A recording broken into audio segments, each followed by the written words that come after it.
네, 광주메일TV 시청자 여러분 안녕하십니까. 광주메일TV가 오는 4월 총선에 출마하는 후보들을 만나 정책과 포부 등을 들어보고 있는데요. 오늘 이 시간에는 김명진 광주 서구갑 국회의원 예비후보를 만나보겠습니다. 네, 김명진 후보 나오셨습니다. 안녕하세요. 네, 김명진입니다. 반갑습니다. 예, 반갑습니다. 우리 김명진 후보님 같은 경우에는 오랫동안 정치 활동을 하셨잖아요. 뭐 국회 보좌관 활동도 오랫동안 하셨고 당뇨 생활도 하셨는데 본인 어떤 분이셔요? 많은 분들이 잘 모르는 경우도 있더라고요. 저는 제가 국회 일꾼, 국회 전문가라고 자부하고 있습니다. 제 첫 번째 직장이 국회의원 비서관입니다. 광주의 14대 광주 남구의 임복진의원 비서관으로 첫 사회를 시작을 했는데요.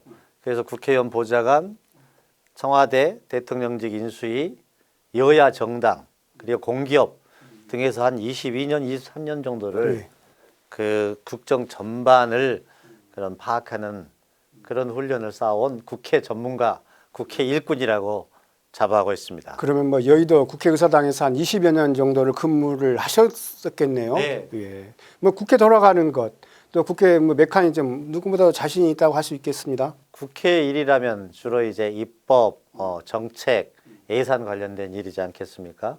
그런 일머리, 길머리 이런 게 눈에 훤히 보입니다. 제가 이제 항상 하는 얘기가 국회 일이라면 국회에 바퀴벌레 다니는 길도 보인다. 이렇게 얘기도 하고 합니다.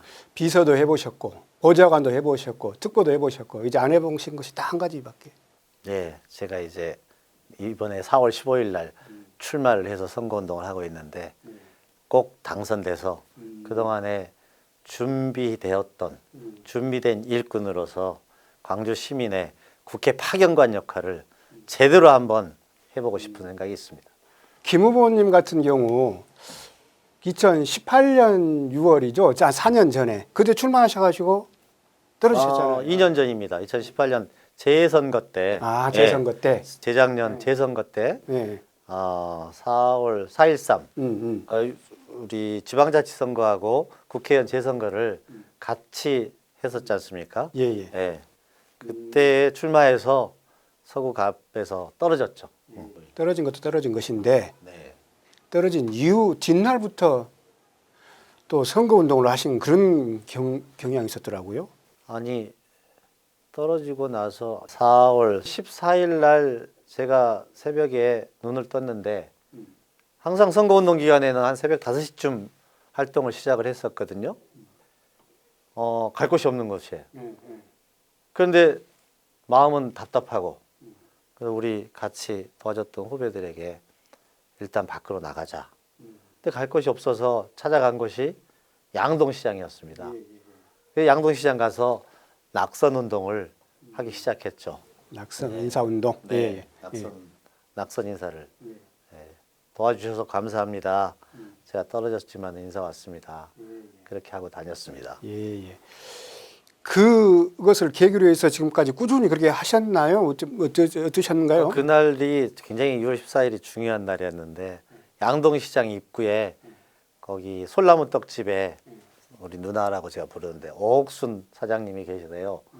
그분이 저를 보고 떨어진 다음날 인사 왔더니 막 웃으시면서 본인이 시장에서 한 35년 거기서 장사를 했는데 국회의원 선거 떨어지고 난 다음날 새벽에 낙선 인사 온 사람은 김명진 너가 처음이다. 넌 뭐가 달라도 다르다. 다음번에는 꼭 될 것이다 하고 용기를 잃지 말라고 격려를 해주셨어요. 근데 그게 지금도 제 가슴에 아주 깊이 남아 있습니다. 참으로 고마운 눈에서 양동시장 갈 때마다 제가 인사드리고 있습니다. 특히 이제 막 그 양로원이랄지 이런 또 어르신들을 많이 찾아뵙고 그랬던 걸로 알고 있어요. 주위에서 말씀들 많이 하시던데 뭐 특별한 뭐 이유가 있으셨던 건가요? 어떤가요? 이제 지역의 주민들하고 같이 풍덩 뛰어들어서 그분들과 호흡하고 현장에서 눈높이 정치, 경청 정치 행보를 해야 되겠다라고 생각을 해서 주로 이제 경로당, 전통시장, 그리고 소그노인종합복지관, 상가 이런 데들을 인사를 다니기 시작했습니다. 예. 그래서 경로당에는 어머니들이 계시는데 점심 때 가면은 밥 먹으러 가라고 굉장하게 살갑게 해주세요. 그럼 저는 밥 먹고 나서 그냥 나올 수 없잖아요. 예. 근데 뭐 선물을 드리고 오면은 그 이제 선거법 위반 소지가 있기 때문에 제가 할 수 있는 게 어머니들에게 밥값으로 이미자의 노래 선마을 선생님이나 이런 노래 불러드리고 오고 하면 어머니들이 참 좋아하셨죠. 개인적으로도 제가 알고 있기로는 노래를 좋아하시고 좀 잘하신 걸로 알고 있습니다. 잘하지는 않는데 다니면은 어머님들이 좀 즐거웠으면 좋겠어요. 저희 어머님이 95세입니다. 아주 지금도 정신이 맑으시고 하는데 거동이 좀 불편하시거든요. 저는 그런 생각이 들어요. 누군가 내 어머니를 누가 찾아와서 잠깐이나마 노래나 같이 얘기를 담소를 나눠서 어머니들이 조금 즐거운 시간을 보낸다고 하면은 얼마나 고마운 일이에요. 예, 제가 경로당 가면은 그분들이 다 누군가의 어머니고 누군가의 누이신데 내가 조금 적적히 계시는데 그분들을 위해서 즐거운 시간을 좀 만들어 드리면은 멀리 계시는 그분들의 자제들이 얼마나 기쁠까 이런 생각을 하고 저도 똑같은 생각이었죠. 우리 어머님을 누군가가 그렇게 즐거운 시간을 보내주시면 감사하지 않겠어요? 그런 생각이 드니까 아주 즐겁게 다녔습니다. 그래서 지금은 어머니들이 거의 다 이제 김명진을 많이 알아봐 주시니까. 예, 그때는 반갑죠, 아주. 우리 명진이 왔어. 그러신가요? 저 우리 유덕동의 양화 경로당에서는 회장님이 전화 와서 왜 오늘은 안 오는가 좀 와서 들러 이렇게 전화도 주시고 그래서 주민들한테 풍덩 뛰어들어서 이제는 굉장히 가까워진 걸 느낍니다. 그렇게 지역 활동에 이제 집중하셔서 그러는지 전체 서울을 자주 안 가신다. 서울의 회의에도 뭐 특별한 경우를 제외하고는 참석 안 하신다라는 그런 이렇게 나름대로 신조람 그런 것이 있었던 걸로 알고 있습니다. 지난번에 선거 때 가서 제일 많이 들은 얘기가 선거 때만 반짝하지 말고 평소에 잘해라. 평소에? 이런 얘기를 주민들이 제일 많이 하세요. 그래서 제가 결심을 했죠. 지난번 선거 결과에 어떻게 되든지 나는 광주를 벗어나지 않고 주민들과 눈높이를 같이 하고 현장에서 소통하고 경청하면서 활동을 하겠다. 예. 그래서 서울에 딱 여정이 한 2번 있었습니다. 한 번은 이희호 여사님 돌아가셨을 때 그때 한번 3박 4일 그리고 그 뒤에 박지원 대표 사모님 이선자 여사가 돌아가셨거든요. 그때 조문객들 안내하느라고 한 3박 4일 2번의 여정이 있었고 잠깐 이제 회의차 참석한 적은 있었지만은 서구를 광주를 거의 벗어나지 않았습니다. 그 방금 박지원 대표 말씀하셨는데 박지원 대표하고는 아주 각별한 관계시죠? 지금 제가 계산해 보니까 한 20년 정도를 같이 정치 활동을 했더라고요.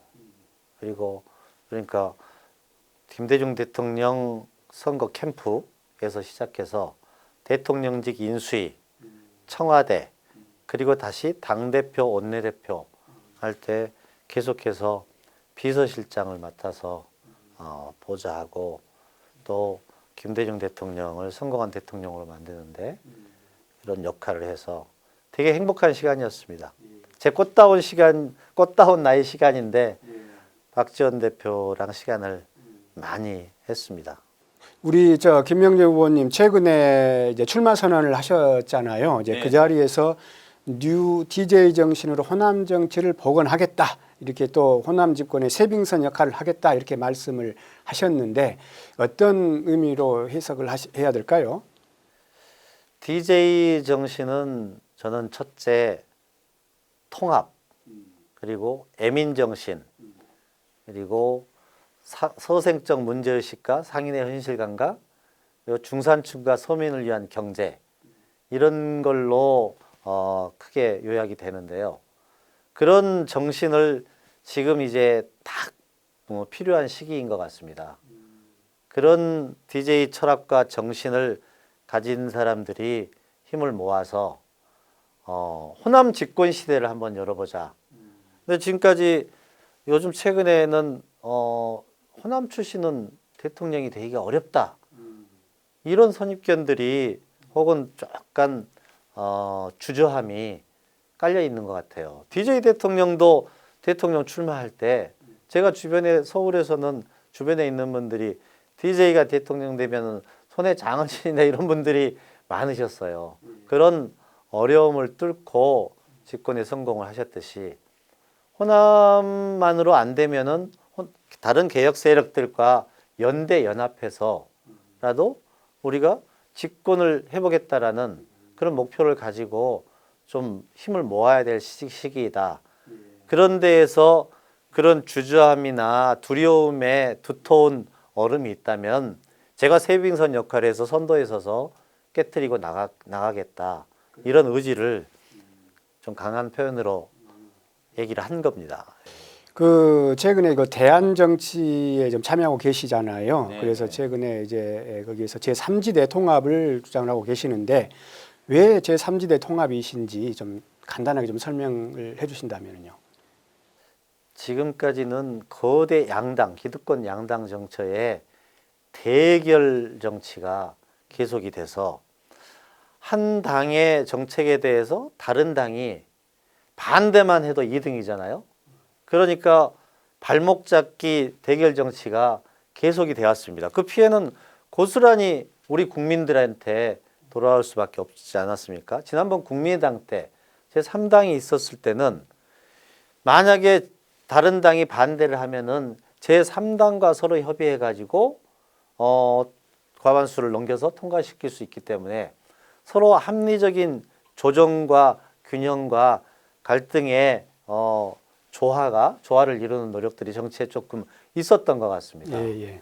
지금 갈등과 분규를 조정하고 통합하고 통합하는 것이 정치의 본래 기능이라면은 그런 걸 가능하게 하는 게 제3당이 나타나서 그런 다당제 협치 시대 이런 것을 열어나가야 되겠다라는 지금 이제 그런 생각으로 저희는 대한 신당을 만들어서 다당제 협치 시대를 준비를 하고 있는 중입니다.